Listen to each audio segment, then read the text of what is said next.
രൂപയുടെ ചിഹ്നം ഒഴിവാക്കിയ സംഭവം വിവാദമാകുമ്പോൾ രൂപയുടെ ചിഹ്നം രൂപകൽപ്പന ചെയ്ത ഉദയകുമാർ തമിഴ് വംശജനാണ് എന്നത് പലർക്കും അറിയില്ല. സംസ്ഥാനം ഉപേക്ഷിച്ച രൂപ ചിഹ്നം രൂപകൽപ്പന ചെയ്തത് തമിഴനായ ഉദയകുമാർ. 2010 ഇന്ത്യ തങ്ങളുടെ കറൻസിക്ക് ഒരു പുതിയ ചിഹ്നം അവതരിപ്പിച്ചു, രൂപ. അതിനുശേഷം അത് രാജ്യത്തിന്റെ സാമ്പത്തിക സ്വത്വത്തിന്റെ തിരിച്ചറിയാവുന്ന ഒരു പ്രതീകമായി മാറുകയായിരുന്നു. ഇന്ത്യയുടെ ഐക്കോണിക് രൂപ ചിഹ്ന രൂപകൽപ്പനയ്ക്ക് പിന്നിലുള്ള വ്യക്തി ഉദയകുമാർ എന്ന തമിഴ് വംശജനാണ്. ടൈപ്പോഗ്രാഫിയിലും ഗ്രാഫിക് ഡിസൈനിലും ഒക്കെ അഭിനിവേശമുള്ള ഒരു ഇന്ത്യൻ അക്കാദമിക് ഡിസൈനർ ഉദയകുമാർ. അദ്ദേഹം 1978 തമിഴ്നാട്ടിലെ കള്ളക്കുറിച്ചി ജില്ലയിൽ ജനിച്ചു. വാസ്തുവിദ്യയിലും രൂപകൽപ്പനയിലും വിദ്യാഭ്യാസം നേടിയ അദ്ദേഹം ചെന്നൈയിലെ അണ്ണാ സർവകലാശാലയിൽ നിന്ന് വാസ്തുവിദ്യയിൽ ബിരുദവും പിന്നീട് IIT ബോംബെയിലെ ഇൻഡസ്ട്രിയൽ ഡിസൈൻ സെന്ററിൽ നിന്ന് വിഷ്വൽ കമ്മ്യൂണിക്കേഷനിൽ ബിരുദാനന്തര ബിരുദവും നേടി. തമിഴ് ടൈപ്പോഗ്രാഫിയിൽ ശ്രദ്ധ കേന്ദ്രീകരിച്ചുകൊണ്ട് അദ്ദേഹം IDCയിൽ PhDയും പൂർത്തിയാക്കി.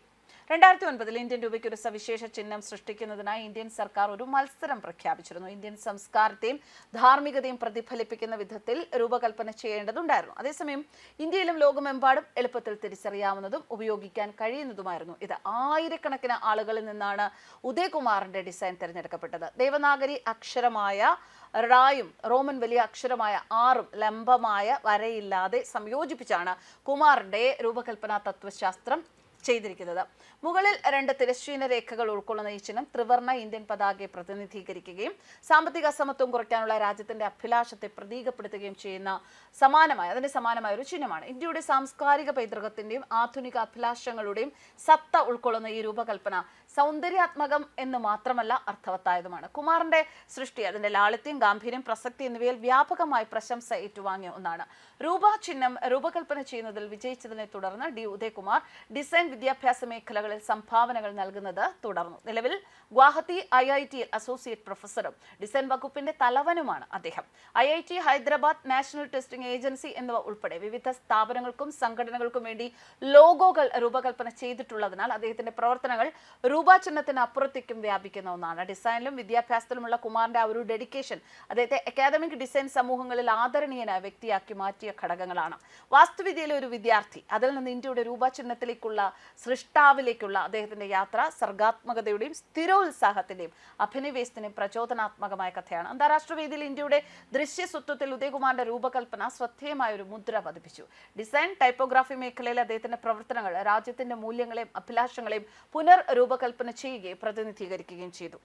എന്നാൽ ഈ വിഷയത്തിൽ നിർമ്മല സീതാരാമൻ പ്രതികരിച്ചത് മറ്റൊരു രീതിയിലാണ്. DMKക്ക് രൂപ എന്നതിൽ പ്രശ്നമുണ്ട് എങ്കിൽ 2010 കോൺഗ്രസ് നേതൃത്വത്തിലുള്ള UPA സർക്കാരിന്റെ കാലത്ത് DMK കേന്ദ്രത്തിൽ ഭരിക്കുന്ന സഖ്യത്തിന്റെ ഭാഗമായിരുന്ന സമയത്ത് അത് ഔദ്യോഗികമായി അംഗീകരിച്ചപ്പോൾ എന്തുകൊണ്ട് അവർ പ്രതിഷേധിച്ചില്ല? വിരോധാഭാസം എന്ന് പറയട്ടെ, മുൻ DMK MLA ധർമ്മലിംഗത്തിന്റെ മകൻ ഉദയകുമാറാണ് ഇത് രൂപകൽപ്പന ചെയ്തത് എന്നും തന്റെ ഫേസ്ബുക്ക് പോസ്റ്റിൽ നിർമ്മല സീതാരാമൻ കുറിച്ചിട്ടുണ്ട്. ഇപ്പോൾ അത് മായ്ക്കുന്നതിലൂടെ DMK ചെയ്യുന്നത് ഒരു ദേശീയ ചിഹ്നത്തെ നിരാകരിക്കുക മാത്രമല്ല, ഒരു തമിഴ് യുവാവിന്റെ സർഗാത്മക സംഭാവനയെ പൂർണ്ണമായും അവഗണിക്കുക കൂടിയാണ്. കൂടാതെ റുപായ് എന്ന തമിഴ് വാക്കിന് തന്നെ രൂപായ എന്ന സംസ്കൃത പദത്തിൽ ആഴത്തിലുള്ള ബന്ധമുണ്ട്. അതായത് ചുമത്ത വെള്ളി അല്ലെങ്കിൽ ജോലി ചെയ്ത വെള്ളി നാണയം. ഈ പദം നൂറ്റാണ്ടുകളായി തമിഴ് വ്യാപാരത്തിലും സാഹിത്യത്തിലും പ്രതിധ്വനിക്കുന്നു. ഇന്നും റുപായ് എന്നത് തമിഴ്നാട്ടിലെയും ശ്രീലങ്കയിലെയും നാണയ നാമമായി തുടരുന്നു. വാസ്തവത്തിൽ ഇന്തോനേഷ്യ, മാലദ്വീപ്, മൗറീഷ്യസ്, നേപ്പാൾ, സീഷെൽസ്, ശ്രീലങ്ക എന്നിവ ഉൾപ്പെടെ നിരവധി രാജ്യങ്ങൾ ഔദ്യോഗികമായി രൂപ അല്ലെങ്കിൽ അതിന്റെ തത്തുല്യമായ ഡെറിവേറ്റീവുകൾ അവരുടെ കറൻസി നാമമായി ഉപയോഗിക്കുന്നു. രൂപയുടെ ചിഹ്നം അന്തർദേശീയമായി അംഗീകരിക്കപ്പെട്ടതും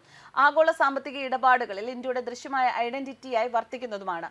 UPA ഉപയോഗിച്ച് അതിർത്തി കടന്നുള്ള പേയ്മെന്റുകൾക്കായി ഇന്ത്യ പ്രേരിപ്പിക്കുന്ന ഒരു സമയത്ത് നമ്മൾ യഥാർത്ഥത്തിൽ നമ്മുടെ സ്വന്തം ദേശീയ കറൻസി ചിഹ്നത്തെ തുരങ്കം വയ്ക്കണോ എന്നാണ് നിർമ്മല സീതാരാമന്റെ ചോദ്യം. തിരഞ്ഞെടുക്കപ്പെട്ട എല്ലാ ജനപ്രതിനിധികളും അധികാരികളും നമ്മുടെ രാജ്യത്തിന്റെ പരമാധികാരവും അഖണ്ഡതയും ഉയർത്തിപ്പിടിക്കാൻ ഭരണഘടനയ്ക്ക് കീഴിൽ സത്യപ്രതിജ്ഞ ചെയ്യുന്നു. സംസ്ഥാന ബജറ്റ് രേഖകളിൽ നിന്ന് രൂപ പോലുള്ള ദേശീയ ചിഹ്നം നീക്കം ചെയ്യുന്നത് ആ സത്യപ്രതിജ്ഞയ്ക്ക് എതിരാണ്. ഇത് ദേശീയ ഐക്യത്തോടുള്ള പ്രതിബദ്ധതയെ ദുർബലപ്പെടുത്തുന്നു. ഇത് കേവലം പ്രതീകാത്മകതയേക്കാൾ മുകളിലാണ്. ഇത് ഇന്ത്യൻ ഐക്യത്തെ ദുർബലപ്പെടുത്തുകയും പ്രാദേശിക അഭിമാനത്തിന്റെ മറവിൽ വിഘടനവാദ വികാരങ്ങൾ പ്രോത്സാഹിപ്പിക്കുകയും ചെയ്യുന്ന അപകടകരമായ മാനസികാവസ്ഥയാണ്. ഭാഷയുടെയും പ്രാദേശിക വർഗീയതയുടെയും തികച്ചും ഒഴിവാക്കാവുന്ന ഒരു ഉദാഹരണം മാത്രം. ഇങ്ങനെയാണ് നിർമ്മല സീതാരാമൻ തന്റെ ഫേസ്ബുക്ക് കുറിപ്പിലൂടെ ഇതിനെതിരെ പ്രതികരിച്ചിരിക്കുന്നത്. എന്തായാലും തമിഴ് വംശജനായ ഒരാൾ ഡിസൈൻ ചെയ്ത ആ രൂപയുടെ ചിഹ്നം ഒഴിവാക്കുന്നതിലൂടെ ഭരണഘടനയോട് ചെയ്തിരിക്കുന്ന പ്രതിജ്ഞയുടെ ലംഘനമാണ് സ്റ്റാലിൻ ചെയ്തിരിക്കുന്നത്. അതിനോടൊപ്പം തന്നെ ഒരു തമിഴ് വംശജനായ ഒരാളുടെ സർഗാത്മകതയെ തല്ലിക്കെടുത്തുക കൂടിയാണ് ചെയ്തിരിക്കുന്നത്. News desk കർമ്മസ്.